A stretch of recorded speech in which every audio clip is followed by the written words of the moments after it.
and Borikwe local governments. Mr. Speaker, I'm from the state of Osun. Mr. Speaker, I do understand the sentiments behind the presentation of this bill, and I sympathize with the sponsor of this bill because I haven't looked at the totality of this bill.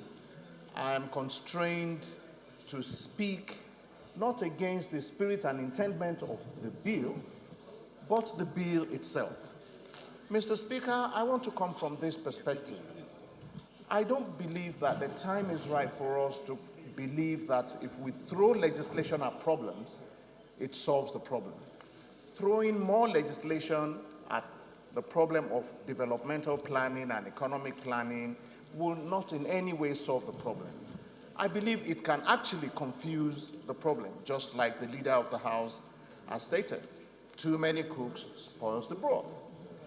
Mr. Speaker, this Parliament has enacted laws that set up the National Planning Commission, that set up the National Commission on Developmental Planning, and set up a National Economic Commission.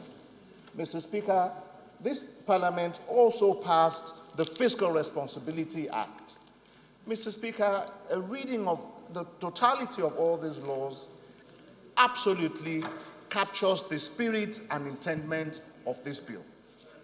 Mr. Speaker, what we need to do is to look at these bills, the specific functions that we've given these respective bodies, and encourage our committees to work with these various agencies in ensuring that we observe and obey the enactment of these laws.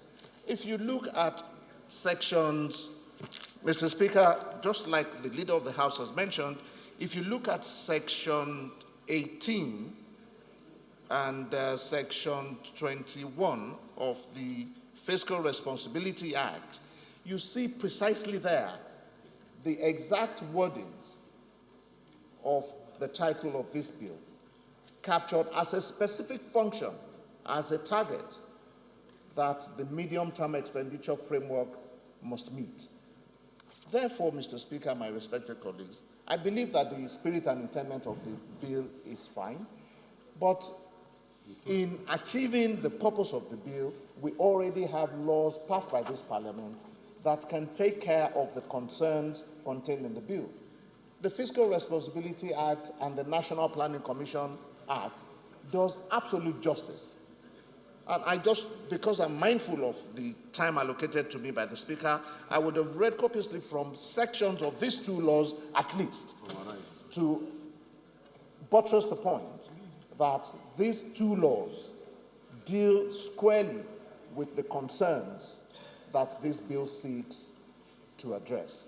On that note, Mr. Speaker, I would urge Honorable Ajayii, who, just like the leader said, has sponsored great bills on the floor of this House, to have a rethink on this particular bill so that this bill does not get confined to the dustbin where it may eventually end up if we don't look at this, take a second look at this. On this note, Mr. Speaker, my respected colleagues, I believe that Honorable Nicholas Ajayii will do the needful so that we can spend legislative time addressing other pressing matters. Thank you, Mr. Speaker, my respected colleagues.